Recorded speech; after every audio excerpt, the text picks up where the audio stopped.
오늘의 사건 반장입니다. 자신을 구조해 병원으로 이송해준 구급대원과 의료진을 폭행한 50대 남성이 법정에 섰습니다.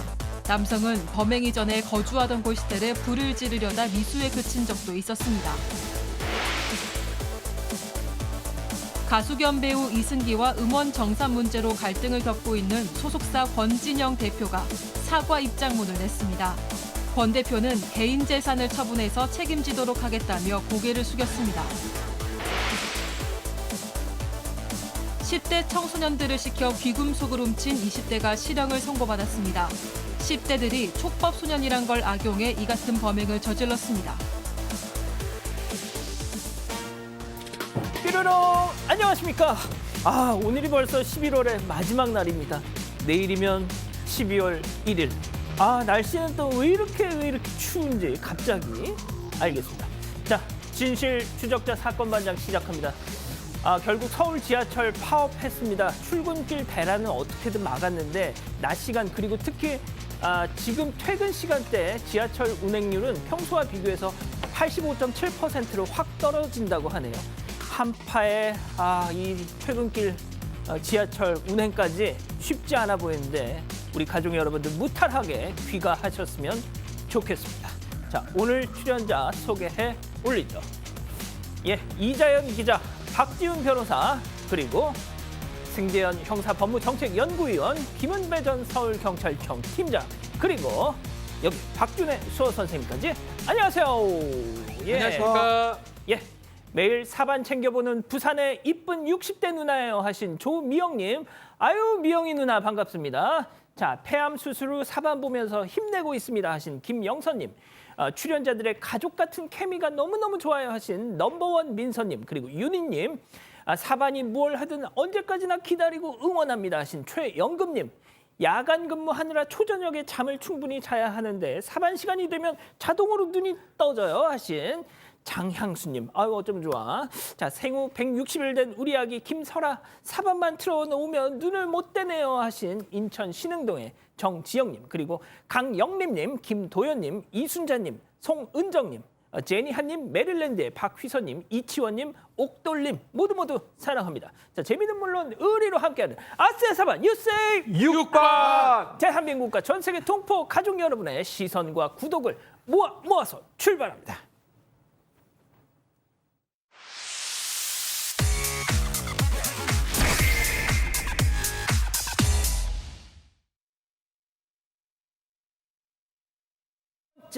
첫 번째 뉴스부터 달려보죠. 떨어질 듯 위태위태입니다. 자, 사반 가족께서 제보해 주신 영상인데요. 함께 보시죠. 자, 경기도 화성 반송동의 한 거리입니다. 자, 소방차에 구급대원들까지 무슨 일일까요? 그렇습니다. 건물 위 옥상 사람이 있습니다. 난간을 붙잡고 두 팔 벌리고 저렇게 위험천만. 이거 참 내려와, 빨리 내려와, 야 움직이지 마 하는데 유지부동. 자, 바로 그때 뒤에서 두 사람이 앞뒤로 달려들어서 천만다행 끌어내렸습니다. 아슬아슬 난간에 서 있던 사람 끌어내렸습니다. 자, 저 사람 위험하게 왜 저기 있었던 거죠? 네, 저 30대 남성인데요. 극단적 선택을 하겠다면서 6층 건물 옥상 난간에 서 있었던 겁니다. 지난 29일 오후 2시쯤에 이 경기도 화성시 동탄에서 일어난 소동이었습니다. 신고받고 출동한 경찰과 구급대원 2명이 옥상으로 올라갔고 1층에는 에어매트가 깔려졌습니다. 하지만 이 남성이 난간에서 계속 이동했기 때문에 무전으로 추가 매트 설치를 지시했다고 하는데요. 이 동탄지구대의 김경래 팀장이 설득을 했고 그때 뒤에서 준영 소방장이 낚아채서 구조를 한 겁니다. 이 남성 구조까지 30분 정도가 소요가 됐는데 당시 남성은 음주 상태는 아니었던 걸로 전해지고 있습니다. 남성은 개인 사정으로 이런 소동을 벌인 것으로 추측이 되고 있습니다. 아무리 힘든 일이 있어도 저런 짓 하면 절대 안 됩니다. 두 번째 뉴스 이어가죠. 엄청난 순발력입니다. 자, 깻잎 한 장 차이라는 말, 이럴 때 쓰라고 만든 표현입니다. 보시죠. 자, 넓은 도로. 보셨어요? 완전 이거 마냥 순식간에 지나갔는데, 자, 자전거 타고 지나가는데 그때 자전거를 팡 치고 슝 가는 저 차. 자전거는 흔적도 없이 사라졌고 날아갔고, 저 자전거 운전자는 뭐야 이거 하면서 뒤를 보고 있습니다. 아, 저 자전거 망가진 거 보세요, 박 변호사님. 천만다행입니다. 일단은 보행자 신호, 그러니까 보행자 입장에서는 파란불일 때 걷는 상황이었고요. 와우. 빨간불이죠. 운전자 입장에서는 횡단보도에서 신호를 무시하고 가는 도중에 정말 이런 얘기가 맞는지 모르겠어요. 정말 운을 다 썼을 정도로 정말 조금만 앞으로 갔으면 큰 사고가 났을 그러니까요. 것 상황인데 일단은 자전거는 파손이 됐고요. 본인은 2주 정도 상처를 입었다고 합니다. 아. 근데 차량이 무보험 차량이래요. 세상에. 그래서 보험금을 뭐 이거는 이제 대물 보상이 가능합니다. 자전거에 대한 보상을 받아야 되는데 대물 배상을 받아야 되는데 그거가 지금 어려운 상황이고 다만 형사처벌이 가능하기 때문에 합의가 안 된다 그러면 지금 200만 원 좀 달라고 요청을 하고 있는 상황인데 좀 처벌이 벌금 처벌이 좀 더 커지지 않을까 그렇게 보이는 상황입니다. 알겠습니다. 자, 또 다른 영상도 보시죠. 자, 빨간불입니다. 차들 멈추고요. 왼쪽에서 자, 왼쪽. 잠깐만. 차들 안 돼. 이야. 세상에. 와, 만약에 0.5초만 자전거가 먼저 갔어도 승현님. 네네. 사실은 이분도 저는 말이죠. 예. 평생 문을 다 쓰신 것 같아. 저는 이렇게 자전거와 자동차 사고를 매번 보잖아요. 보는데 저 한 가지만 시청자 여러분께 꼭 말씀드리면 자전거는 횡단보도에서 내려서 끌고 가셔야 됩니다. 타고 가는 거 절대로 아니거든요. 그리고 횡단보도 안에 있는 자전거는 자전차라서 차 대 차의 사고가 될 수 있고 방금 같은 경우에는 자전차가 사실상 파란불이 1초, 2초 남아있는 상황에 들어왔고 그 파란색 신호를 보고 자동차는 이제 직진으로 갔는 거죠. 예. 사실 그런 상황에서 만약에 지금 사고가 났다면 누구에게 어떠한 책임이 있을지 사실 저도 잘 알 수 없을 만큼의 쌍방과실일 수 있으니까요. 저는 그렇게 생각합니다. 사람의 생명 가장 중요하고 그 생명은 자기가 지키는 거니까요. 자전차 타시는 분들 횡단보도 앞에서는 반드시 내려서 그 자전차를 끌고 건너가시기를 좀 부탁드리겠습니다. 알겠습니다. 자, 세 번째 뉴스 이어가 보죠. 무인점포의 순환입니다. 제목이 말해줍니다. 영상으로 확인해 보시죠. 자, 무인가게 손님 두 사람 입장. 바구니 들고 아이스크림 막 담기 시작해요. 자, 막 담습니다. 자, 이번엔 다른 것도 집어보고. 어머, 야, 이것 봐. 이름 막 보여주죠. 자, 계속 담아요. 그러면서 막 뭐냥 저것도 막 아이고 뭐 이렇게 많이 먹어. 자, 둘이서. 자, 싹쓸이 거의 싹쓸이. 자, 비닐봉투 꺼냅니다. 담으려고요. 계산 먼저 하셔야죠. 계산하네요. 바코드 잠깐만. 왜 하나만 찍어? 내역은 왜 또 지워 또? 아니 설마 이거 혹시 야 5,000원만 주면 돼 넣어도 하면서 남은 잔돈 나온 거 다 가져가고 세상에. 자, 지금 5,000원 넣고 잔돈 나온 거 다 싹쓸이. 아하, 이 기자 이거 혹시 들고 튄다는 들티 아닙니까? 네, 맞습니다. 지난 26일 서울시 노원구의 한 아이스크림 무인 가게에서 일어난 절도 사건이었는데요. 오후 3시 반쯤에 여학생 2명이 캐릭터 키링, 아이스크림, 마카롱까지 10만 원 상당의 제품을 절도한 사건입니다. 이 학생들은 물품을 챙긴 뒤에 이 무인 결제기에서 계산하는 척 신용까지 했습니다. 구비된 비닐봉투에 물건을 다 담고 바코드까지 찍었는데요. 그런데 이내 화면을 보면서 물품을 하나씩 지우기 시작했습니다. 이어서 이 책상에 올려놨던 동전까지 다시 챙기고 기계에는 5,000원만 투입을 했습니다. 이 경찰에 신고를 했지만요. 이 수사 상황에 진척이 있다는 소식은 아직이라고 합니다. 업주 측은 이 신고를 했다고 하더라도 무인 가게 절도가 워낙 비일비재하기 때문에 경찰에서도 특별히 신경 써서 들여다보진 않는 것 같다면서 답답함을 토로했습니다. 예. 아무튼 담당 경찰서가 어딘지는 모르겠습니다만 꼭 좀 신경 써주셨으면 좋겠네요. 자, 이번에 또 다른 사진으로 준비했습니다. 보시죠. 자, 이번에도 역시 무인 점포인데 무인 계산기 앞에 뭐야 이거? 야, 영수증 그거 땡기면 안 돼. 자, 이번엔 말이죠. 저걸 막 길게 아이고 세상에 손가락욕 이거나 먹어라 하면서 더 놀라운 건 말이죠, 팀장님. 쟤네들 초딩입니다.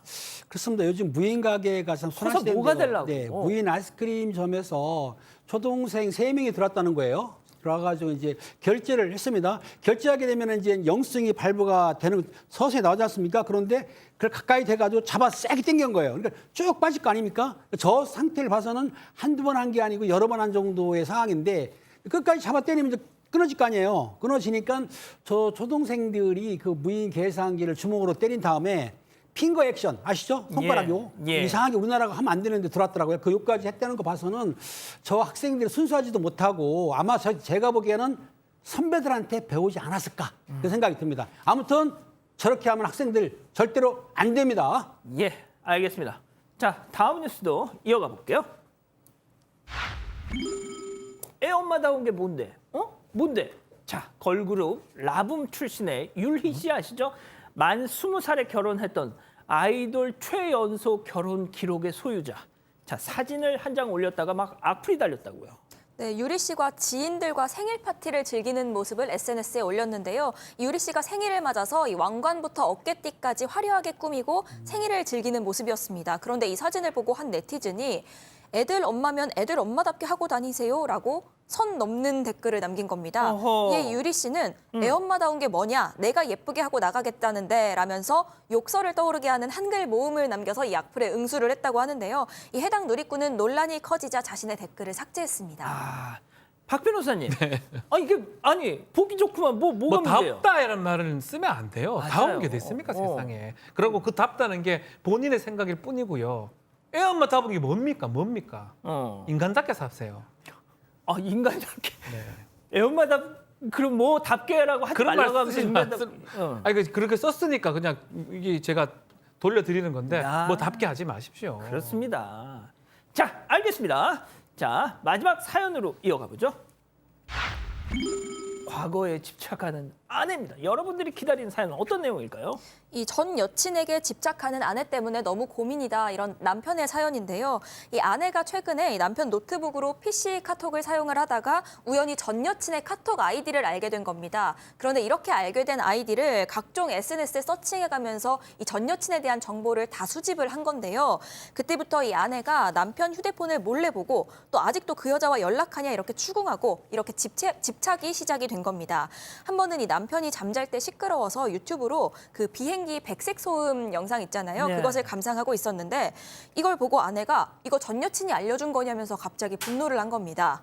알고 보니까 아내가 화내는 이유가 전 여친 직업이 승무원이었기 때문이었는데요. 이 남편은 지나간 과거에 대해서 이렇게 얘기하는 거 서로에게 신뢰다라는 입장이고요. 아내는 왜 전 여친 얘기만 나오면 이렇게 예민하게 구냐면서 남편이 이상하다고 주장한다고 합니다. 자, 아마 다들 비슷한 경험은 한 번쯤 있으실 거라고 생각되는데, 자, 기다리고 기다렸던 부처 핸즈업 타임. 우리 가족 여러분들도 채팅창에 OX로 함께 참여해 보시죠. 뭐 비행기 소리, 비행기 백색 소음, 너 잘 때 승무원 전 여친이 그거 들려주디? 그렇게 가슴에 사무치냐? 야, 너 나가. 동그라미. 야야야. 제가 무안합니다. 순간적으로. 아니, 나는 기억도 잘 안 나는구만. 왜 네가 난리야? 네가 자꾸 그러니까 없던 기억도 되살아나잖아. X. 이거 뭐 우리 팀장님부터 역순으로 한번 가보죠. 그래서 지난 과거는 묻어두라고 했는데 아마 백색 소음이 뭐든 간에 그 전애들 만났으면 어떻습니까? 헤어지면 그만인데 남편의 휴대폰을 돌려보고 그걸 기회 잡아서 계속 부른다는 거는 여성분이 너무나 이분이 혹시 더 심해지면은 혹시 의부증으로 갈 수도 있지 않습니까? 그러니까 요거 조심해야 돼요. 과거는 묻어두시고 앞으로 잘 살면 된다. 알겠습니다. 자, 승희 의원님. 근데 뭘 과거를 또 얘기를 했어 또. 그러니까 저는 제일 처음에 굉장히 고민하다 X를 했는데 분명히 이 부인의 입장에서는 남편이 뭔가 부스러기를 남겨놨으니까 이게 여친이라는 걸 알았을 거 아니에요. 그러면 사람이라는 게 사실 한쪽으로 이렇게 느낌이 이렇게 몰아가면 굉장히 의심을 더할 수 있는 거니까 이 부인의 입장에서는 이제 그만하시고 남편도 제발 부스러기 좀 지우세요. 결혼하면 과거의 부스러기는 아예 없애야 됩니다. 그래서 서로 간에 또 믿고 또 이렇게 더 탄탄한 결혼 생활 하셨으면 좋겠다. 이런 말씀. 그러니까 승희 의원님처럼 그런 걸 다 싹 지워야 된다니까. 나 원래 없었어. 잘 지우는 사람입니다. 거짓말. 네, 많이 지우는 사람. 거짓부렁. 진짜. 원래 없었어. 하나도 없었어. 자, 뭐 그렇다고 치고요. 자, 우리 박 변호사님. 이게 이제 중요한 게 이런 것들은 결국은 아내가 만들어가는 것 같아요. 오히려 반대로 행동을 하시는 게 맞죠. 이런 게 있더라 하더라도 반대로 우리 남편은 절대 그런 사람이 아니죠 라고 하는 게 맞지. 오히려 이렇게 하면 생각하지 않다가도 그런 생각을 갈 가능성이 있는 거거든요. 지금 보면 뭐 의심의 여지는 저는 별로 없어 보이는데 이게 조금 더 커지면 뭐 어부증도 어부증이면 남편이 그렇게 탈선할 가능성도 있는 거기 때문에 오. 절대로 그렇게 하면 안 될 것 같아요. 하나만 말씀드리면 제가 부인의 입장에서 조금 디펜스를 해드리면 백색 소음 듣는데 그 비행기 소음으로 백색 소음 듣는 사람은 많지는 않아요. 이건 굉장히 그 희귀 아이템은 맞아요. 그러면 그냥 부인의 생각을 막 피를 꼽으면 둘이 같이 비행기 탔는 거 아니야? 비행기 타면서 비행기 안에서 그 소음 듣고 같이 잤는 거 아니야? 이런 생각 못 해요. 그런 얘기를 합니까? 아니 뭘 아까 X라고 해놓고 왜 누굴 딴소리야 또. 아니 부인 편을 한번 들어봤습니다. 아니 사람마다 뭐 저 같은 경우는 그 물 떨어지는 소리 듣고 자거든요. 아 진짜. 그럼 뭐 제가 뭐 소방관입니까? 뭐 뭡니까 그게? 아니 그건 나 그런 쓸데없는 얘기 하실 필요가 없는 거예요. 아유 단호하십니다. 자 이자연 기자 본인 생각도 좋고 우리 가족 여러분들 반응도 좋고. 네, 이 전 여친한테 연락이 온 것도 아니고 연락을 한 건 더더욱 아닌데 이 전 여친 얘기만 나오면 예민해지는 게 누구인지 잘 모르겠고요. 가족 여러분들도 역시나 X라는 의견이 제일 많으셨던 것 같아요. 근데 다만 스몰하우스님이 아내가 갑자기 저럴 리는 없을 듯이라고도 하시긴 하셨는데 좀 아내 입장도 들어보긴 해야 할 것 같습니다. 좋습니다.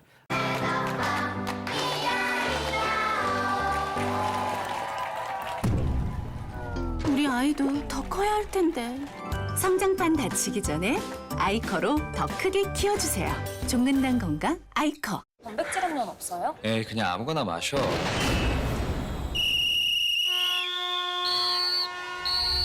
라고 할 뻔. 산양류 단백에 비타민, 미네랄까지. 하이뮨 프로틴 밸런스 액티브. 맛있게 먹었다.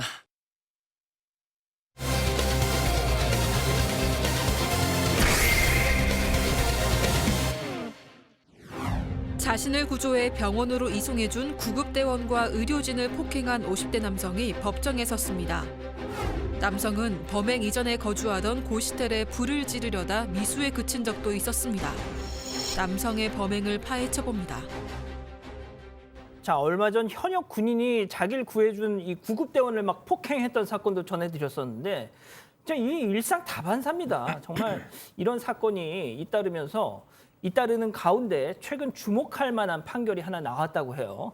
자 이번엔 길거리에서 벌어진 일이었네요. 네, 맞습니다. 일단 당시 현장 상황 함께 보면서 설명을 좀 드리겠습니다. 당시 영상을 보시면요. 한 남성이 갑자기 다짜고짜 이렇게 구급대원의 뺨을 때리면서 욕설을 날리고 있는데 일단 당시 소리도 함께 들어보시죠. 예.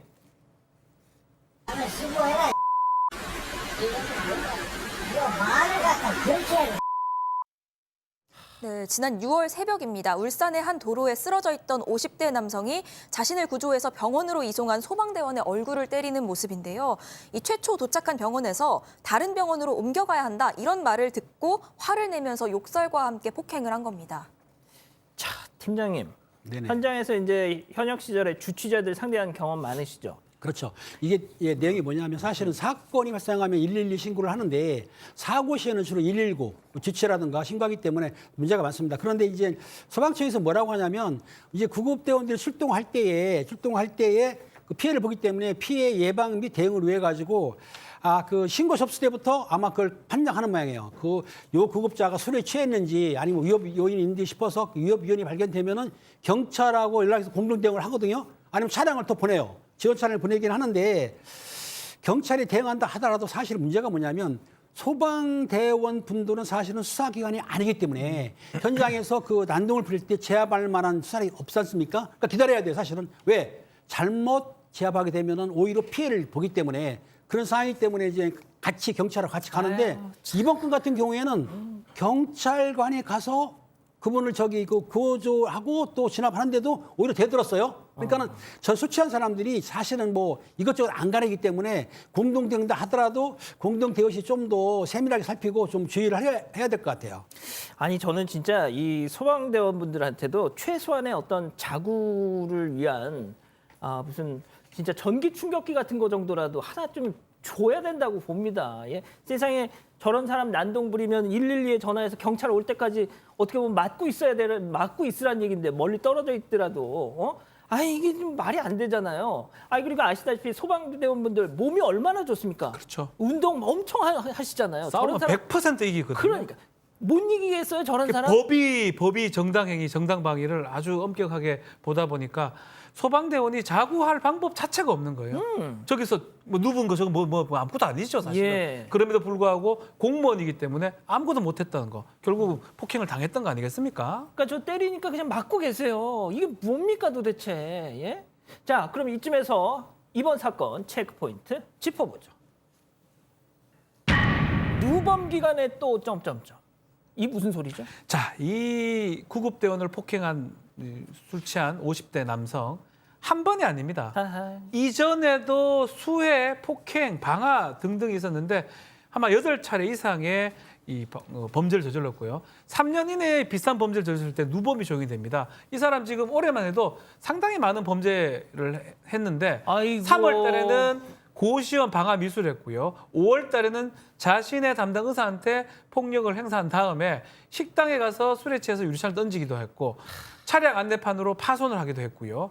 또 6월 달에는 또 자신을 구한 구급대원한테 욕설과 폭행을 하기도 한 수차례 상습적으로 있는 폭행 범죄들이 반복이 되었던 것입니다. 가지가지 했네요, 진짜 승 의원님. 근데 여기에서 그냥 끝나는 게 아니라 살고 있는 집에 불을 지르려고 그랬어요. 하하. 그러니까 이게 혼자만 사는 집이 아니라 현조 건조물에 불을 지르려고 했는데 어떤 걸 했는가 하면 자기가 입고 있던 외투, 지금 저 사파에 나오는데 외투에 불을 딱 붙이는 거예요. 불을 붙여가지고 그 고시원에 이제 그 방화를 하려고 했는데 119의 범행 직후에는 이런 이야기를 합니다. 살고 싶은 생각도 없고 그래서 내가 불을 질렀다라고 이야기를 하는데 법원에 가니까 그 생각이 180도로 바뀝니다. 바뀌어서 어떻게 이야기하는가 하면 옷소매에 붙어 있는 실밥을 제거하려고 옷에 불을 붙였는데 그것이 내 생각의 전부일 뿐이지 뭐 그 고시원에 거주지인 고시텔에 방화할 고의는 없었다라고 이야기하는데 전혀 다른 환경이 만들어지는 거예요. 만약 실밥을 딱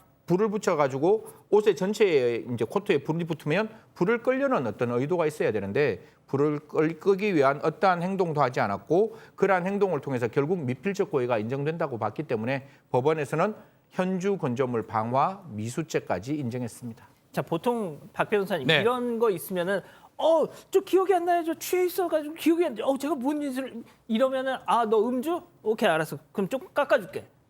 주치감경이라고 표현하죠.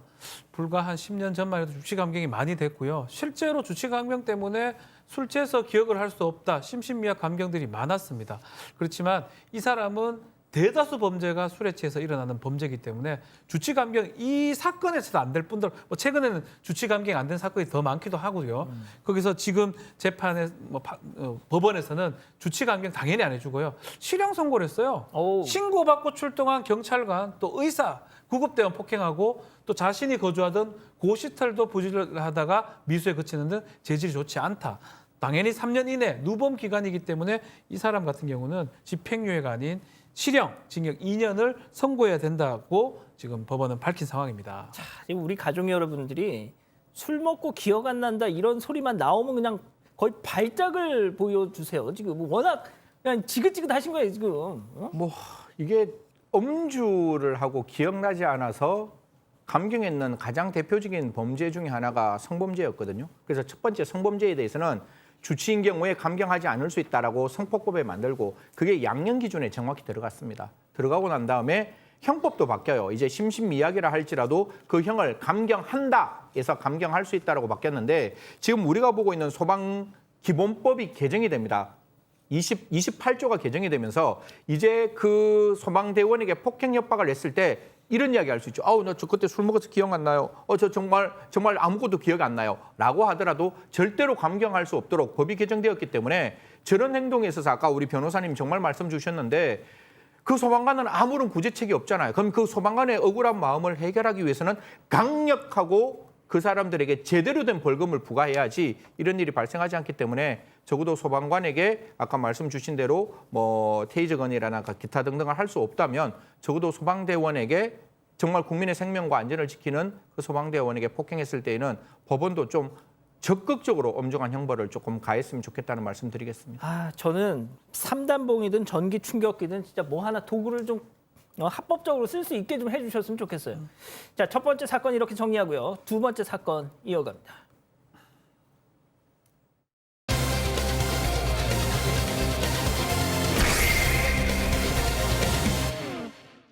가수 겸 배우 이승기와 음원 정산 문제로 갈등을 겪고 있는 소속사 권진영 대표가 사과 입장문을 냈습니다. 권 대표는 개인 재산을 처분해서 책임지도록 하겠다며 고개를 숙였습니다. 권 대표의 입장을 정리합니다. 자, 저희가 이 사안 계속 전해드렸는데 오늘 어떻게 보면 상당히 고비를 맞고 있습니다. 사과문을 냈어요, 권진영 대표. 네, 맞습니다. 이 권진영 대표가 오늘 각 언론사에 메일을 배포를 했는데요. 입장문, 사과문이었습니다. 일단 어떤 다툼이든 오해든 그 시작과 끝에는 책임이 따라야 한다 생각한다라면서 이 최근 회사를 둘러싼 논란에 대해서 고개를 숙이는 모습이었는데요.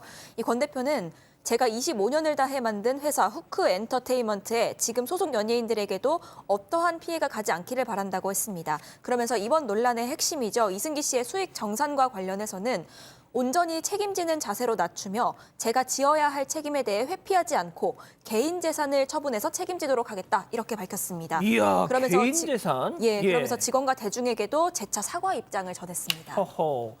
그러니까 이게 사실상 백기를 든 겁니다. 제가 이제 개인적으로 생각하기에는 제 느낌은 팀장님. 그런데 말이죠. 그동안 이 음원 정산 문제를 놓고 계속 반박, 재반박, 반박 막 계속 공방이 있었단 말이죠. 그렇습니다. 근데 오늘은 완전히 그냥 그렇죠. 끝이 음원 났어요. 문제로 줄다리기 했었는데 이유가 있습니다. 그 연예 소식지 있던 디스 땡땡 패치라고 하는 데에서 디스패치. 법인카드 사용 내역을 입수를 했습니다. 문제는. 그러니까 내용을 보니까 2016년 1월부터 2022년 6월까지 6년 동안에 법인카드 사용 내역이 액수가 얼마인지 혹시 기억나십니까? 모르시죠? 예. 무려 28억. 그리고 그 기간 동안에 본인이 받던 봉급이라고 해야 되나요? 쓴 게 26억, 54억을 썼습니다. 그런데 그 당시에 보면은 권 대표의 그 법인카드 한도가 1월에 8천만 원이라는 거예요.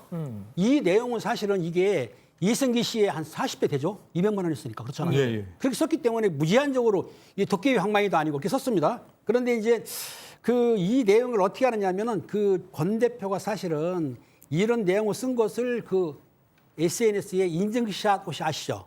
인증샷 찍어서 올린 거예요. 그러니까 예. 오히려 그게 발등을 찍힌 거죠. 무슨 말이냐? 자기가 그 법인카드를 무작정으로 사용한 그 내용을 SNS에 올렸기 때문에 오히려 증거를 자기가 공개한 게 돼버린 거예요. 그렇기 때문에 요건이 되니까 뭐 수십억 대 횡령이다라고 나오기 때문에 급하게 사과문을 발표를 했는데 어찌됐든 간에 이건 법적으로 좀 문제가 될 것 같습니다.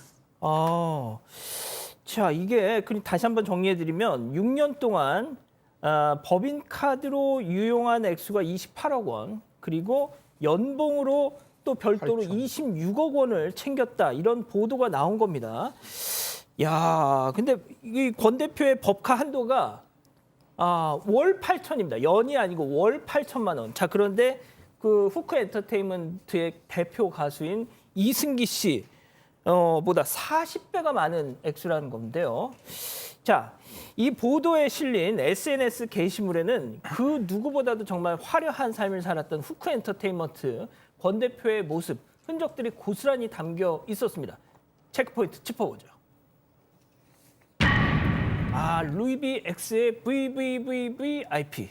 하하, 승희 의원님. 예, 사실 뭐 시청자 여러분들 그냥 백화점에 있는 저 매장이 아니라 청담동에 가면 따로 있는 부티크가 따로 있습니다. 그 부티크가 있으면 1층, 2층, 3층에 VIP들이 지금 모여서 이렇게 이야기하는 공간이 있는데 그게 매니저에게 시켰다는 거예요. 나 감자탕 먹고 싶어.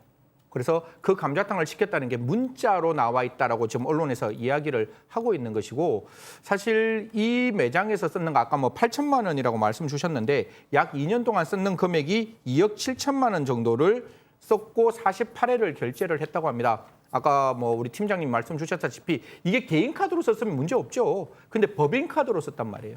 법인 카드는 그런 용도로 쓸 수 있는지 저는 정관을 안 살펴봐서 모르겠지만 정관에는 없을 듯합니다. 뿐만 아니라 아까 2년 동안 6년 동안 썼는 게 전체적으로 뭐 저 법인 카드가 28억이라 그랬는데 그 중에서 명품 매장 뭐 제가 다 들진 않겠습니다. 뭐 샤땡, 그다음에 방금 말하는 루이 뭐 땡, 뭐 이름도 잘 제가 모르겠는데 뭐 디땡 이런 것 때문에 다 썼는 게 전체적으로 18억 4천만 원 정도 썼다라고 이야기하고 여기에는 저는 조금 더 이해가 안 되는 게 이 대표뿐만 아니라 이사가 같이 이 법인카드 찬스를 이용했다라는 것들이 나오고 있으니까요. 사실 이 부분에 대해서는 좀 엄중하게 들여다봐야 되는 거 아닌가. 회사를 만들었을 예. 때 법인카드는 회사를 위해서 쓰는 거지 네, 그럼요. 개인을 위해서 쓰는 건 아니지 않느냐.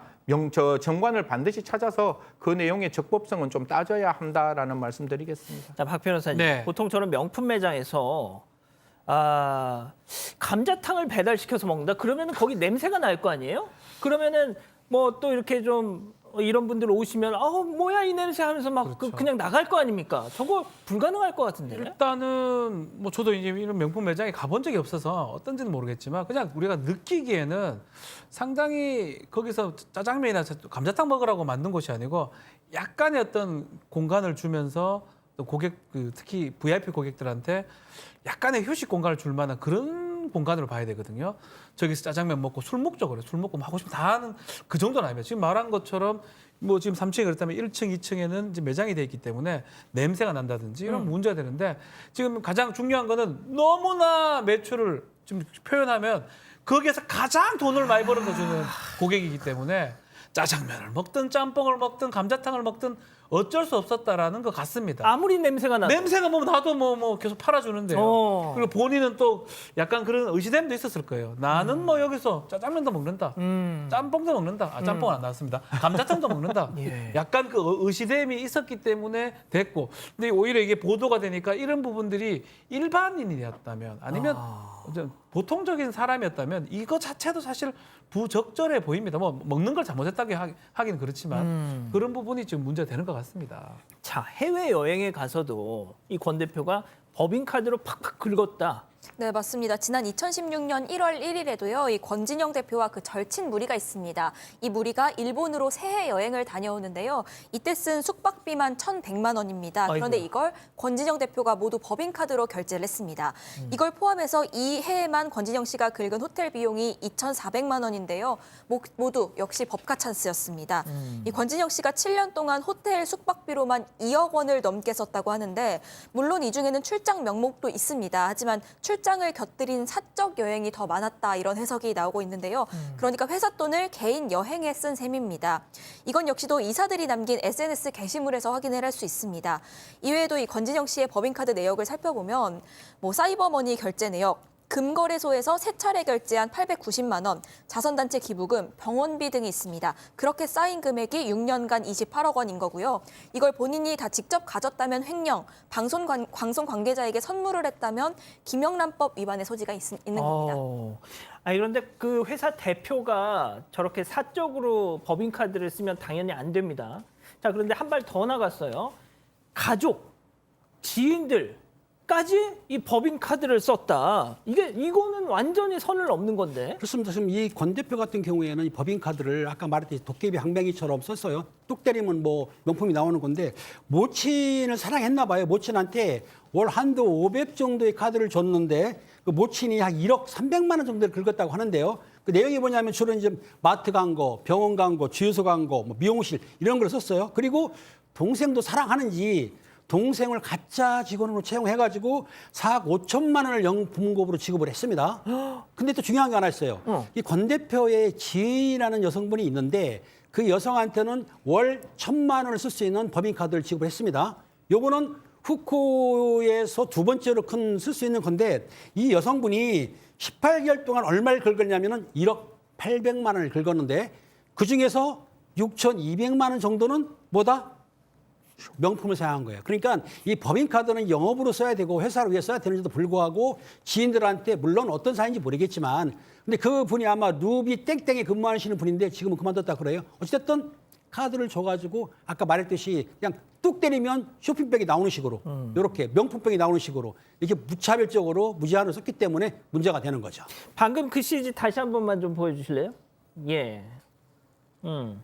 자, 저걸 보면 저는 제일 뭐 모친, 동생까지는 뭐 당연히 이건 다 법적으로 안 되는 거지만 뭐 가족이야 그렇다 치죠. A 씨, 회사 직원도 아니고 가족도 아닌데 월 한도 1,000만 원 법인카드를 쓰도록 줬다. 근데 저게 그 후크 엔터테인먼트에서 넘버 2에 해당하는 법인카드다.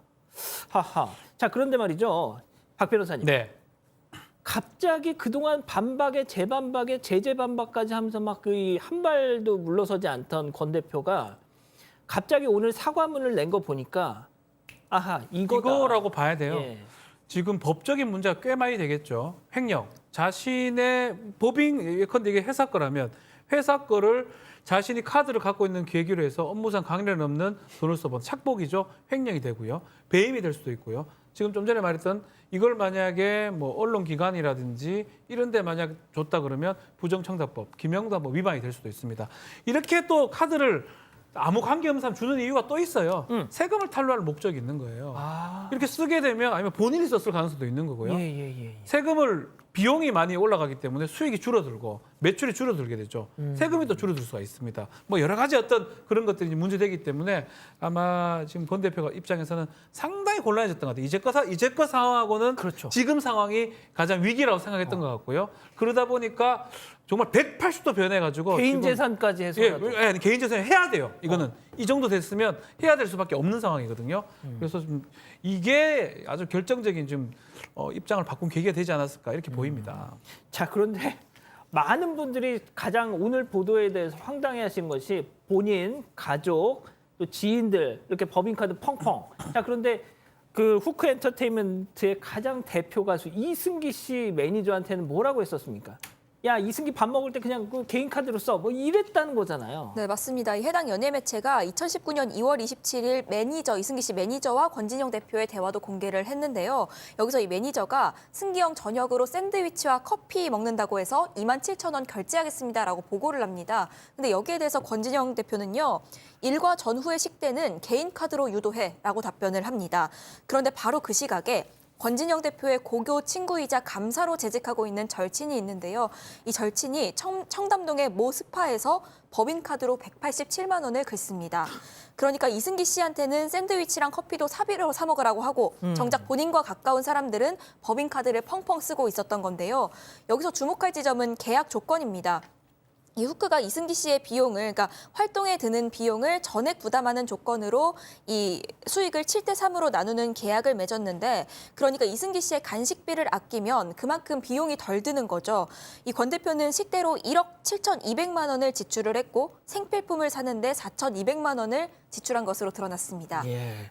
아, 승현님 이거는 진짜 세상에 아낄 걸 아껴야죠. 자기네 그 대표 가수 소속 가수 간식 비용 하면서 자기는 저렇게 주변 사람들 쓰게 하면 됩니까 이거? 사실 뭐 저희 집사람이 절대로 집사람 이야기하지 말라고 저한테 10번이고 20번이고 100번이고 말했는데 아, 여기서 왜 사모님 얘기가? 집사람이 진짜 이승기를 좋아해요. 예? 이승기 팬이에요. 저 얘기 듣고 아까 막 완전히 생각이 완전히 이렇게 뻑 가가 있더라고요. 아니 그렇게 열심히 일하고 있는 자기 회사 사람에게 27,000원 샌드위치를 먹는 걸 개인 카드로 하게 하면서 187만 원 스파를 사용하게 한다는 게 그냥 상식적으로 말이 안 되잖아요. 이승기가 이 회사에 벌어들인 비용이 얼마인지를 우리는 상상할 수 없지만 27,000원보다는 많지 않을까요? 아니 당연하죠. 짜장면 먹는 것도 아니고 급해서 움직이는 과정에 샌드위치 먹겠다는데 모르겠습니다. 저와 생각이 다를 수는 있는데 저는 박수 쳐줬을 것 같습니다. 그래 열심히 하고 있으니까 샌드위치 최고로 비싼 거 좀 먹어. 그리고 얹히지 않도록 그러니까 저 소화가 잘 될 수 있도록 다른 어떤 음료수도 같이 사서 먹으면 어떨까라고 격려해주고 칭찬해줬을 것 같은데 개인 카드로 유도했다. 그러면서 187만 원 그리고 그 특정 어떤 명품 샵에서 그 많은 돈을 사용했다면 아까 뭐 변호사님 말씀 주시고 다들 말씀 주시지만 개인 비용으로 갚는 문제를 떠나서 형사상 책임질 부분은 또 한번 열어놓고 우리가 예. 들여다봐야 되지 않을까 생각합니다. 자, 박 변호사님 진짜 네. 이거는 뭐 그냥 사과한다고 넘어갈 수 있는 상황은 아니에요. 그렇죠. 증거들이 본인이 증거로 남겼어요. SNS에 게시해놨고 업무상 관계없이 돈을 썼다면 횡령죄가 될 수가 있고요. 배임죄가 될 수가 있고요. 좀 민사상도 문제가 될 겁니다. 이승기 씨한테 덜 주기 위해서 썼을 가능성도 있는 거거든요. 세금 문제가 될 수도 있고요. 여러 가지 문제점이 지금 발생한 상황이고 이것은 그냥 넘어갈 수는 없는 상황이고 아마 고발 조치 같은 게 된다 그러면 형사처벌이 좀 불가피한 상황이 아닌가 그렇게 보입니다. 예, 뭐 진짜 들으신 것처럼 국면이 완전 바뀌었습니다. 자, 두 번째 사건 이렇게 정리하고요. 세 번째 사건 이어갑니다.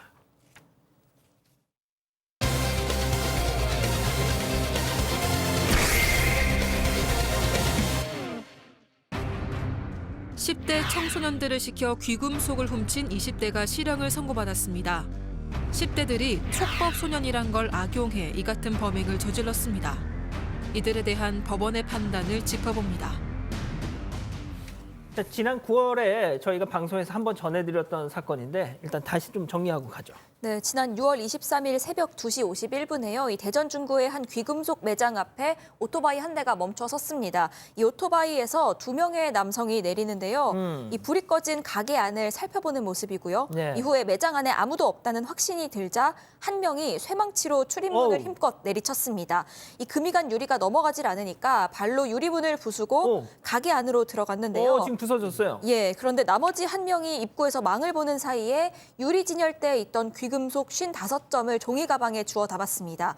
이들은 타고 온 오토바이를 타고 달아났는데 이렇게 범행을 저지르는 데 걸린 시간이 무려 불과 2분도 채 되지 않았습니다. 어허. 한밤중 귀금속 매장에서 발생한 이 절도 사건에 경찰이 수사에 나섰는데 오래 지나지 않아서 범인들이 잡혔습니다. 그런데 잡힌 이들이 이른바 촉법소년으로 불리는 13살, 14살의 미성년자들이었던 겁니다. 그런데 몸통이 따로 있었는데요. 20대 남성들이 이 미성년자를 보호하기 위해 마련된 장치인 이 촉법소년 관련된 것을 이 범죄 도구로 악용을 한 겁니다. 자, 아까 그 깨는 영상 다시 한 번만 좀 보여주세요. 그 보면은 딱 박 변호사님 딱 네. 보기에도 어린 애들이었어요. 아이들 같죠. 예, 딱 네. 보면 그런데 얘네들 잡히고 나서 저희 촉법이에요. 네. 뭐 이랬잖아요. 그때. 14세 미만자 촉법 소년을 하는데 경찰 아저씨 저 촉법이에요. 저희 생일 안 지났어요라고 했는데 조사를 해보니까 예. 체포 18일 전에 한 명이 생일이 지났어요. 지났습니다. 너 촉법 아니야. 너 범죄가 돼 이제. 라고 하니까 겁을 먹었어요. 그 후로는 생일도 몰라 왜? 네 생일 몰라? 알아요. 촉법 아닌가 알아요. 이렇게 돼서 아하, 결국은 자백을 했고요. 자백을 하면서 수사에 탄력이 생긴 겁니다. 그렇습니다. 자, 앞서 저 아이들을 시켰던 그 배후 뭡니까 도대체? 그렇습니다. 범행의 설계자가 있습니다. 이제 주범이고 교사범인데요. 20대 남성이 있습니다. 동창끼리 뭉쳤습니다. 이 사람들이 돈이 없어요. 도박빚도 있고 이용비가 필요하니까 금은방을 절도로 하자라고 뭉쳤는데 가만히 생각하니까 자기들이 하게 되면 걸릴 것 같으니까는 그러면은 범행에도 잡혔을 때 처벌 안 받는 사람, 즉 14세 미만 촉법소년을 구하자. 그렇게 한 거예요. 그러니까 마침 가출한 학생들이 있었는데 그 사람들한테 뭐라고 했냐면 얘네가 훔쳐오게 되면은 그걸 작물에 팔으면은 10%는 너희를 줄게. 하하. 그리고 니네 젊잖아. 열정이 뜨겁잖아. 오토바이 사줄게. 이 모터사이클을 젊은 애들이 타기 참 좋아하거든요. 이렇게 유인해가지고 하니까 그 친구들이 이제 가출했으니까 갈 데가 없으니까 여기 동지한 거예요. 어찌됐든 저 두 사람은 설계를 잘 꾸며가지고 범행을 그 미성년자 즉 촉법소년을 동원해가지고 완벽한 범죄를 실행했던 거죠. 그렇군요. 알겠습니다. 그러면 오늘 세 번째 사건 체크포인트 짚어보죠. 치밀했던 계획. 도대체 얼마나 치밀했던 겁니까? 아주 치밀했죠. 아까 뭐 지금 시청자 여러분 보시면 아시겠지만 도대체 이런 일이 있을 수 있을까? 20대가 촉법인 14세 미만, 13세, 12세 아까 그 그림 보면 굉장히 왜소한 아이들 있잖아요. 그런 아이들을 동원해서 범행 계획을 세우는데 원래는 대출 받으려고 이런 어떤 행동을 했는데 그 대출이 안 되어서 금은방 트리오, 지금 아이 나오죠. 지금 들어가서 인사하는 그 상황에서 이제 금방 트리로 이제 범행을 바꾸었는데 역할을 나누었어요. 범행의 대상을 물색하고 도주의 방법을 찾고 그다음에 작물 처리할 계획을 세우고 있었는데 그 앞에 이제 아이들 중에 촉법소년을 내세웠는 거죠. 아까 말씀 주셨다시피 오토바이 사줄게. 너희들은 절대로 처벌받지 않아. 이 절도해봤자 원칙적으로 보호처분밖에 못 받아. 형사처벌은 절대로 받지 않는 거야. 라고 꼬드겨가지고 이제 범행을 시키는데 총대를 매게 해서 이런 이야기를 합니다. 촉법소년에게 보안업체가 오기 전에 최대한 멀리를 도망가라. 그럼에도 불구하고 너희들이 잡히면 만약 우리 이름은 절대로 나오게 하지 마. 어차피 너희들 보호처분 받아봤자 2년, 소년은 송치밖에 안 되니 절대로 그럴 필요 없어. 그리고 너희들은 전과 기록 없으면 사실상 보호처분으로 끝날 거야. 그러니까 우리 이름 절대로 이야기하면 안 돼라고 신신당부하는 모습이 그 카페에서 이야기하고 있는 모습까지 우리가 확인할 수 있었던 겁니다. 그 앞에 처음 나갔던 영상 있잖아요. 그 깨고 들어가는 장면. 그것 좀 다시 한 번만 좀 보여주세요. 자, 팀장님 보면 저 영상을 보면서 놀랬던 게 뭐냐면 그 촉법 아이들을 어떻게 저렇게 능수능란하게 할까 했더니 이미 저게 3번째였습니다. 그렇습니다. 이거는 이제 6월 22일 날 그 12시에 만나가지고 계획을 했습니다. 그리고 3시간 후 새벽 3시에 먼저 대전 서구에 있는 귀금속방에 그 벽돌로 던졌습니다. 그러는데 유리밀이 깨지지 않았어요. 실패를 했습니다. 두 번째 이튿날도 밤 1시 5분쯤에 유성구의 한 금은방을 털려고 똑같이 했지만은 또 이게 실패를 했어요. 이게 마지막 한 게 3번째거든요. 3번째는 이제 아까 보다시피 벽돌로 깨고 발로 차가지고 들어가서 귀금속을 훔쳤습니다. 그렇지만 대한민국 경찰이 누굽니까? 추적을 해가지고 금방 검거를 했어요. 그러니까는 이 촉법소년하고 그 일반 미성년자는 실제적으로 오토바이도 못 받았죠. 작물 팔아가지고 10%도 못 받았죠. 다 처벌받게 돼 있는 거예요. 자, 이제 이 어른들이 아이들을 앞세워서 자기들의 입속을 챙기려고 했던 정말 아주 질이 안 좋은 그런 범행인데, 자, 박 변호사님 마지막으로요. 재판에 넘겨졌죠? 네, 이 특수 절도가 될 수가 있고요. 또 집행유예 기간 중에 또 다시 범죄를 저질렀기 때문에 중형이 불가피하고 이 주범 3명한테는 징역 2년이 선고가 되고요. 이 공범이 있습니다. 공범은 소년인 것 같아요. 소년이라서 장기 단기가 구별돼서 장기 1년 6월에 단기 1년 징역을 선고를 했습니다. 알겠습니다. 자, 3번째 사건 이렇게 정리하고요. 다음 별별 상담소 이어갑니다.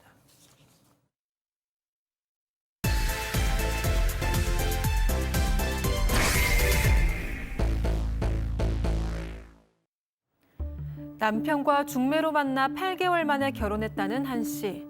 이들 부부는 결혼한 지 얼마 지나지 않아 아이 2명을 낳고 행복한 결혼 생활을 보냈다고 합니다. 그렇게 큰아이가 중학교에 들어갈 무렵 남편은 평소 다니던 봉사활동에서 한 아이가 눈에 밟힌다며 입양 이야기를 꺼냈는데요. 한 씨는 남편의 갑작스러운 입양 얘기에 당황했지만 한 아이에게 제대로 된 가정을 선물하고 싶다는 생각에 고민 끝에 입양을 결정하게 됐습니다. 그렇게 3명의 아이들과 다사다난한 생활을 보내던 한 씨는 어느 날 충격적인 사실을 마주하고 마는데요. 바로 이들이 입양한 막내딸이 알고 보니 남편의 숨겨진 친딸이었던 겁니다. 참담한 사실에 큰 충격을 받은 한 씨. 그녀는 이 상황을 도대체 어떻게 해결할 수 있을까요? 아, 오늘 사연은 정말 충격적입니다. 이게 실제 있었던 사연인데 저희가 조금 내용을 일부 각색했다는 점 미리 말씀을 드립니다. 우리 가족 여러분들 많이 좀 들어오셔서 함께 좀 고민해 보셨으면 좋겠네요. 아, 소름이. 그러니까 이 내용이 남편이 다 설계를 한 거예요. 이 상황을. 네, 맞습니다. 큰 그림을 그렸습니다. 빅픽처라고 하죠. 예, 그전에는 가정에도 문제가 전혀 없었는데요. 일단 만남부터 좀 설명을 드리자면 이 한 씨가 40대 초반에 이 남편과 중매로 만났습니다. 그런데 가정 환경도 비슷하고 생각하는 것도 비슷해서 이 만난 지 8개월 만에 바로 결혼을 했다고 합니다. 이 남편이 사업을 했기 때문에 좀 바쁘긴 했지만 그래도 가정에는 굉장히 충실했고 또 아이들을 연달아서 낳으면서 정신없이 지냈는데 그래도 가정에는 큰 불화가 없었다고 합니다. 연애할 때도 다정한 사람이었고 결혼을 해서도 쭉 다정하게 이 한 씨와 자녀들에게 굉장히 잘했기 때문에 모두가 굉장히 부러워하는 가족이었다고 합니다. 자, 처음에는 아주 주변의 부러움을 받는 이상적인 가족. 하지만 그래서 더 이 충격이 컸을 것 같은데 봉사활동. 이거 남편 혼자 다닌 겁니까? 그렇지는 않습니다. 한 씨도 이제 봉사활동에 관심이 많았어요. 그리고 이제 봉사활동을 하게 되면은 아이들 인격 형성에도 도움이 되니까 가족 모두가 봉사하기로 해가지고 이제 봉사할 기관을 찾았던 거예요. 그랬는데 남편이 뭐라 했냐면, 야, 봉사하는데 내가 잘하는 보육원이 있어. 거기를 가서 하면 어떻겠어? 그리고 한 씨가 생각할 때도 그 보육원이 남편 그 기업에서 후원하는 보육원이라는 거예요. 그러니까 마침 잘 됐다. 아무 생각 없이 그러면 남편도 후원하고 또 소개하니까 당연히 그곳에 가가지고 봉사활동을 하게 된 겁니다. 자, 박 변호사님. 왜 그 많고 많은 봉사활동 할 수 있는 데서 왜 저길 갔느냐? 이게 이 설계를 했다는 뭔가 얘기는 이상하긴 여기서 나온 거예요. 이상한데요. 일단은 아내한테 입양 얘기를 좀 꺼내는 과정도 좀 놀랍습니다.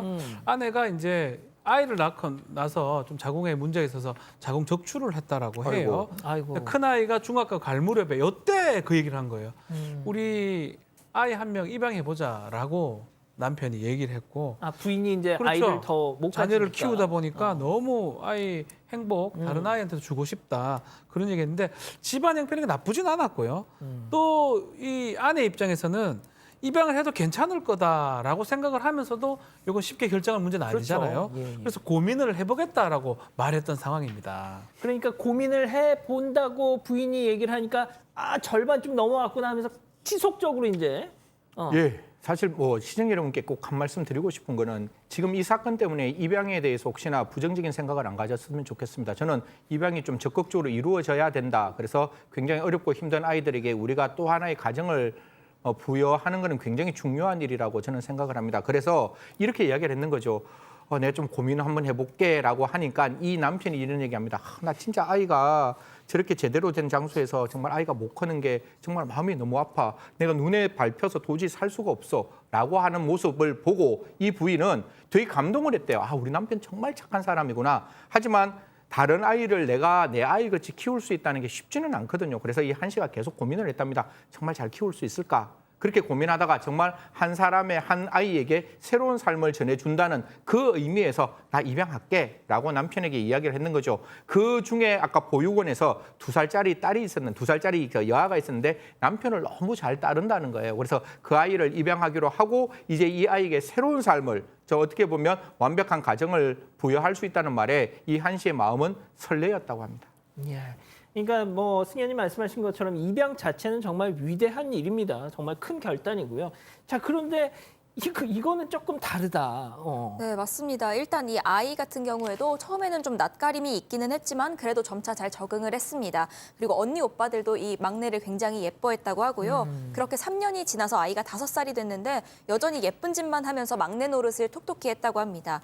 이 한 씨 부부를 친엄마, 친아빠로 생각하면서 이 5 식구가 행복하게 살았는데 그러던 중에 어느 날 말 한마디로 비극이 시작된 겁니다.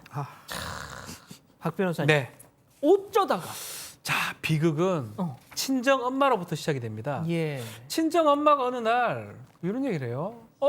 그 아이 남편이 어디 낳고 주워온 들고 온 애 아니냐, 너무 닮은 거 아니냐라고 말을 했고요. 그러니까 그 말을 했는데 우리 박서방하고 너무 닮았다. 너무 닮았네라고 하는데 뭐 그때까지 생각도 안 했어요. 그냥 뭐 잘하는구나 이랬는데 전혀 생각도 안 했는데 불현듯 망치로 뭔가 팍 맞았다는 느낌이 들었고 그래서 남편한테 살짝 장난으로 여보 혹시 저 당신 딸 아니야 진짜? 근데 그때 남편이 좀 어색하게 했습니다. 그게 무슨 말이니? 뭐 이런 식으로 상당히 어색하게 화를 내면서 또 웃으면서 이 반응을 보냈습니다. 자, 우리 박 변호사님 좀 잡아주세요. 그게 무슨 말이니? 아니야 이렇게 이런 모습을 보면서 왜 저러지? 진짠가? 아, 나는 그냥 장난으로 물어본 건데. 장난인데. 안 되겠다. 이건 확인해 봐야 되겠다. 요 남편의 모습을 보면서 몰래 친자 확인을 해 봤습니다. 자기야 혹시 자기 딸 아니야? 아니야. 그게 어떻게 내 딸이겠니? 그러니까 이렇게 이런 한 식으로 하니까 네. 당연히 의심을 할 수밖에 의심하죠. 없는 거죠, 팀장님. 결국 아니 이 양반 왜 이렇게 어색하지? 왜 막 갑자기 더듬지 해가지고 그렇습니다. 의심이 네. 쌓이다 보니까 우리가 영화에서 보다시피 머리카락에다든지 칫솔을 갖다 주면은 친정이 가지 않습니까? 그러니까 유전자 검사를 했습니다. 떨리는 마음으로 했는데 예. 결과가 나왔습니다. 아, 어떻게? 그 입양한 딸 막내딸하고 유전자가 100% 딸 100%가 일치가 된 거예요. 얼마나 황당했습니까 이 여자분이. 99.9였겠죠. 이거를 의뢰할 때는 사실은 아니겠지 안 된다 하면서도 혹시나 했는데 결과가 나오는데 남편한테는 말할 수가 없지 않습니까? 이거 고민한 거예요. 이거를 말해서 따지고 싸워야 되느냐 아니면 덮어야 되느냐.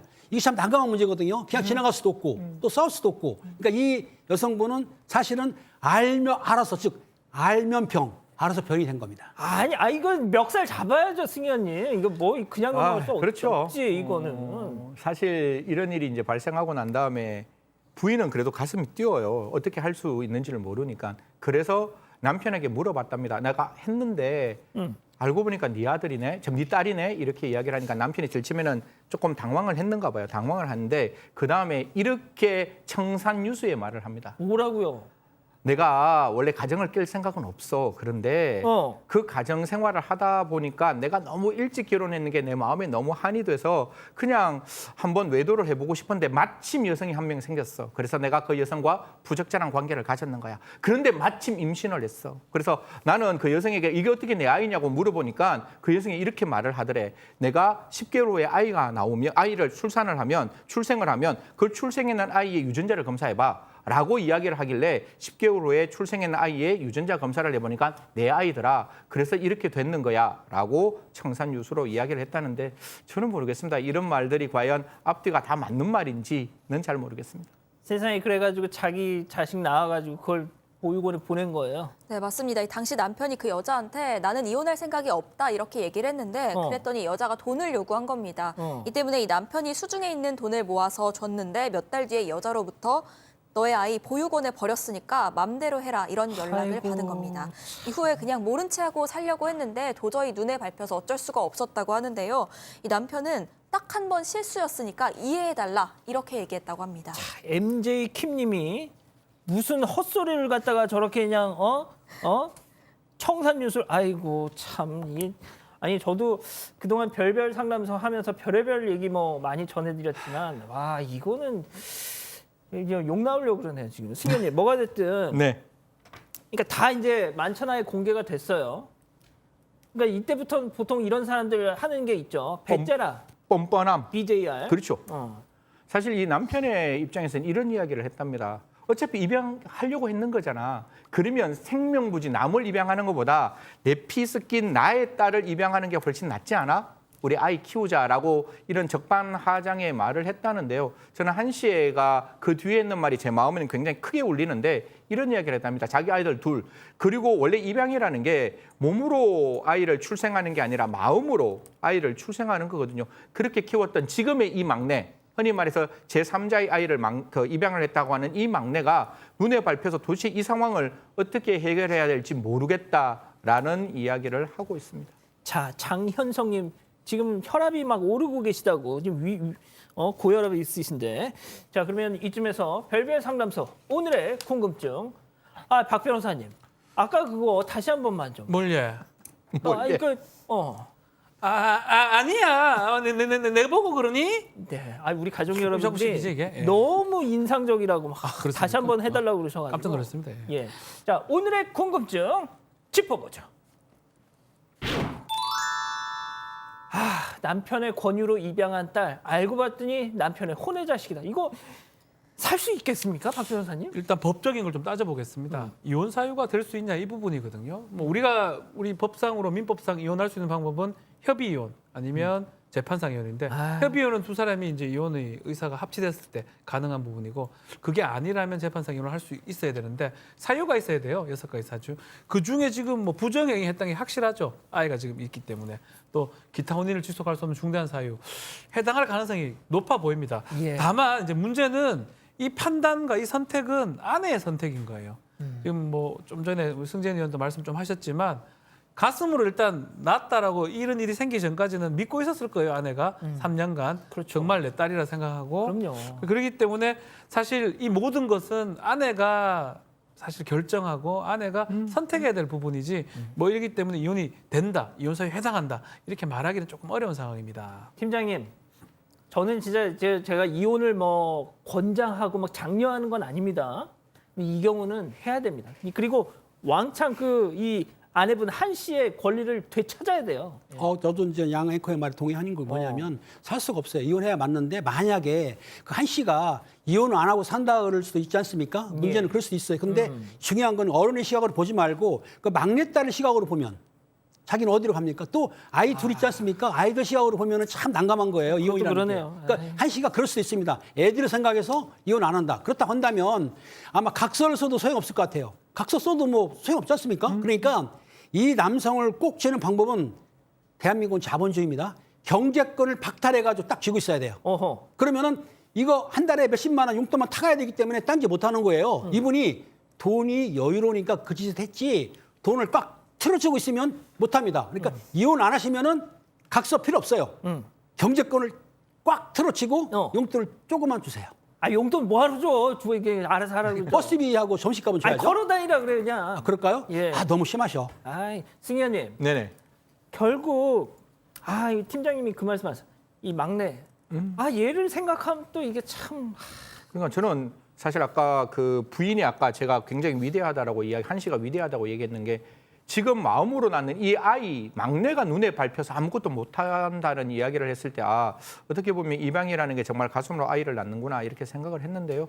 사실 저는 남편의 입장에서 굉장히 좀 화가 나는 입장이죠. 이렇게 뻔뻔하게 이야기를 하는 게 아니라 저는 절대로 그런 행동이 없어야 되는데 이미 나왔다면 아이를 출생을 했다면 그 부인에게 진정하게 이야기를 해야죠. 이런 일은 있고 이런 일이 있는데 네가 만약에 어떻게 할 거냐. 네가 이혼을 원하면 나 이혼하고 네가 이혼을 원하지 않고 이 아이를 우리가 같이 키울 수 있으면 같이 키우자. 이런 이야기를 하고 합의에 의해서 받아들여야죠. 이렇게 모르게 한 사람의 뒤통수 저번에도 한 번 했는데 빡 때리면 그건 정말로 부부간에 잘못되는 어떻게 보면 가장 믿어야 되는 부부간의 신뢰를 저버리는 일이라고 말씀드리겠습니다. 자 우리 박 변호사님도. 네. 예. 뭐 저도 사실 비슷한 얘기긴 합니다. 법적인 부분은 정말 최후의 경우고요. 이 선택 모든 것은 우리 한씨 아내가 선택해야 될 부분이고 남편은 평생 반성하고 살아야 될 것 같기도 하고 또 아내가 도저히 이건 받아들일 수 없어서 이혼을 해야 되겠다 하면 재판도 갈 거 없어요. 당연히 협의 이혼이 되는 상황이 되지 않을까 생각이 들고 예. 뭐 또 그게 필요하다면 뭐 돈이나 이런 부분도 충분히 위자가 돼야 되지 않을까 생각이 듭니다. 예. 자, 우리 MZ세대 이자연 기자의 생각 더하기 우리 가족 여러분들의 생각. 정말 정부 치고 사랑 주고 키웠을 텐데 이런 비극적인 일이 일어나서 너무 안타깝고 한 씨가 좀 좋은 선택을 했으면 좋겠고요.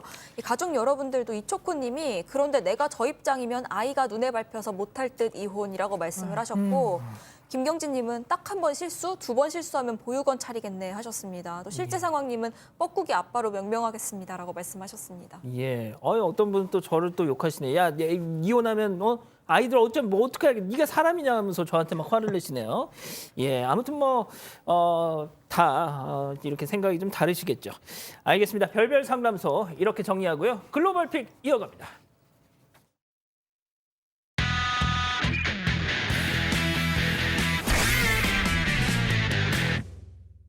자, 오늘 첫 번째 픽 미국으로 가보시죠. 네, 시커먼 연기가 상공을 뒤덮더니 이내 불이 건물 전체를 집어삼켰습니다. 그런데 불길이 휩싸인 건물 안에서 무언가가 튀어오릅니다. 심지어 무언가 터지는 듯한 소리들이 끊이질 않는데요. 놀랍게도 화재 현장에서 폭죽이 터지고 있는 겁니다. 오, 이거 뭐야 이거? 이 화재가 발생한 건물은 플로리다의 한 폭죽 가게였습니다. 가게 안에 있던 폭죽이 불길과 함께 전부 터지면서 이런 장면이 연출이 된 겁니다. 당시 사고 현장을 목격한 이들의 이야기를 잠시 듣고 오겠습니다. 네. I heard loud explosions. It was boom, boom, boom, and it was smoke everywhere. We couldn't get too close to the building. We had to stay back for the first little bit and try to knock that fire down. But yeah, the fireworks, they were pretty dangerous. 네, 이번 대형 화재를 진압하기 위해서 소방관과 장비들이 투입됐지만 쉽지 않았습니다. 결국 불길은 2시간 뒤에야 진압이 됐습니다. 아니 불이 난 이유가 뭡니까 이거? 네, 경찰에 따르면 사고 원인은 가게 앞에서 난 교통사고 때문이었습니다. 경찰은 SUV 차량이 승용차를 들이받고 이어서 폭죽 가게를 덮쳤다고 설명했는데요. 이 차량이 가게와 부딪히면서 순식간에 불이 붙은 겁니다. 다행히 당시 매장 안에 있던 직원 2명은 불이 나기 전에 빠져나올 수 있었고 승용차 운전자도 큰 부상은 없는 것으로 알려졌는데요. 네. 이 SUV 차량 운전자는 현장에서 사망했습니다. 아이고. 경찰은 사고 당시 SUV 차량이 기계적 오작동이 있었는지 조사 중이라고 밝혔습니다. 자, 다음은 영국으로 가보시죠. 네, 이곳은 영국의 한 도로입니다. 오토바이 한 대가 지나가는 순간 갑자기 나타난 차량과 부딪히고 맙니다. 뒷좌석에 타고 있던 여성은 20여 미터를 날아가서 정원 담장에 떨어집니다. 충격이 큰 듯 일어나지 못하는 모습인데요. 이들이 타고 있던 오토바이 역시도 형체를 알아볼 수 없을 만큼 부서졌습니다. 아유, 이게 뭐예요? 아유. 네, 사고를 낸 운전자는 당시 마약에 취한 상태였습니다. 약물 검사 결과 코카인과 마리화나가 검출이 됐는데 중앙선을 넘어서 역주행을 하던 중에 오토바이를 들이받은 겁니다. 남성은 사고 직후에도 차를 멈추지 않은 데다 오히려 경찰에게 피해자들이 역주행을 했다며 비난을 했습니다. 결국 난폭 운전과 마약 복용 등의 혐의로 재판에 넘겨졌습니다. 또 뺑소니 혐의까지 추가돼서 30개월형을 선고받고 운전면허까지 취소됐습니다. 자, 오토바이 타고 있던 분들 괜찮나요? 네, 이 피해자는 드라이브를 즐기고 있던 한 부부였는데요. 이 사고로 뒷좌석에 타고 있던 아내는 갈비뼈 9개가 부러지고 폐에 구멍이 뚫리는 중상을 입었습니다. 오토바이를 운전한 남편 역시도 뼈가 골절되는 큰 부상을 입었습니다. 사고가 발생한 지 4달이 지났지만 여전히 휠체어에 의존해서 생활하고 있는 걸로 전해졌는데요. 이들 부부는 사고 운전자는 멀쩡히 걸어 다니는데 자신들은 딸의 도움이 없이는 생활하지 못한다면서 마약이나 음주를 한 운전자에 대한 형량을 강화해야 한다고 목소리를 높였습니다. 알겠습니다. 자, 다음은 베트남으로 가보시죠. 자, 한 여성이 차량에 본네트 위에 올라타 있습니다. 보닛 위에 올라간 여성 갑자기 자동차 앞 유리를 손으로 때립니다. 발로 차기도 하고요. 왜? 자, 이 모습이 신기한 듯 길 가던 사람들이 멈춰서 쳐다보고 사진을 쳐다보죠. 찍기도 하고 있습니다. 예. 결국 몇 차례 발길질 끝에 유리에 금이 가고 말았어요. 아, 뭔가 사연이 있는 것 같습니다. 맞습니다. 여성 난동을 부린 차의 주인은 다름이 아닌 남편이었어요. 그리고 뒷좌석에는 남편의 내연녀가 앉아 있었던 거예요. 이 모습을 우연히 본 여성 분을 참지 못하고 그대로 차례로 돌진을 해서 결국 이해가 됩니다. 여성은 예. 차에서 내리려던 내연녀의 머리채를 붙잡더니 폭행을 하기 시작합니다. 아이야, 폭행은 안 돼. 심지어 귀까지 깨물었고요. 때리고 깨물고요. 다행히 주변 사람들이 말려서 더 심각한 일은 벌어지지가 않았다고 합니다. 신고를 받은 경찰이 현장에 도착해서 사건은 마무리가 됐습니다. 뭐 이해는 갑니다. 화가 예. 날만 하죠. 예. 근데 문제는 이 남편의 내연녀, 이 여성을 고소했다고 밝힌 거예요. 지금 아이고야. 귀가 좀 이상하죠? 여성이 물었던 귀가 다쳤다는 이유인데요. 공개한 사진을 보시면 상처가 꽤 심각한 편입니다. 내연녀는 현재 병원에서 치료를 받고 있는 상태고요. 한편 부부는 법원에 이혼 신청서를 제출한 것으로 알려졌습니다. 예, 다음은 최근 온라인에서 화제가 되고 있는 영상 함께 보시죠. 자, 차량 옆에 모습이 드러낸 게 바로 악어예요, 크로커다일. 근데 이때 갑자기 방향을 틀면서 남성이가 다가갑니다. 위험해! 하마터면 물릴 뻔한 그런 상황이죠. 예. 게다가 보시면 얼마나 큰 건지 옆에 있는 차가 조금 작아져 보일 만큼 거대합니다. 그러네요. 이때 다시 차량 옆에 바짝 다가온 악어 주변으로 남성들이 조심스럽게 다가갑니다.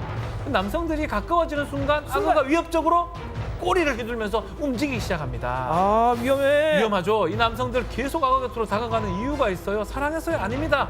바로 출근길에 우연히 마주친 이 악어하고 사진을 찍고 싶었어요. 에이. 결국 트럭 뒤에 올라타 악어가 조금 멀리서 함께 촬영하는 데 성공을 했지만 마침내 악어가 도로 반대편에서 가만히 서 있는 순간 이렇게 갑자기 사진도 찍을 수가 있었습니다. 아유, 뭘 또 왜 그냥 사진을 그래? 찍으려고 그냥. 진짜로. 악어는 길 건너편에 이후 사라졌다고 하는데 영상이 화제가 된 누리꾼들이 큰일 날 뻔했다. 그래. 좀 조심해라. 라고 했다고 합니다. 예, 알겠습니다. 예. 자, 우리 가족 여러분들 작별 인사하기 전에 한 가지 광고 말씀 좀 드릴게요. 자, 매주 금요일 뉴스룸이 끝나고 나면 우리 방청객들과 함께하는 오픈 뉴스룸이 진행이 됩니다. 지금 JTBC 홈페이지 들어가 보시면 그 신청하실 수 있는 그 양식이 있을 겁니다. 거기 입력을 하고 응모를 하시면요. 금요일 뉴스룸 끝나고 오픈 뉴스룸 함께 하실 시간이 주어지실 수 있을 겁니다. 자, 사랑하는 사건 반장 가족 여러분, 오늘 따뜻한 밤 되시고요. 저희는 내일도 별이 6개 반, 4반, 6반 저녁 6시 반에 다시 옵니다. 자나깨나 코로나 조심. 안녕히 계십시오.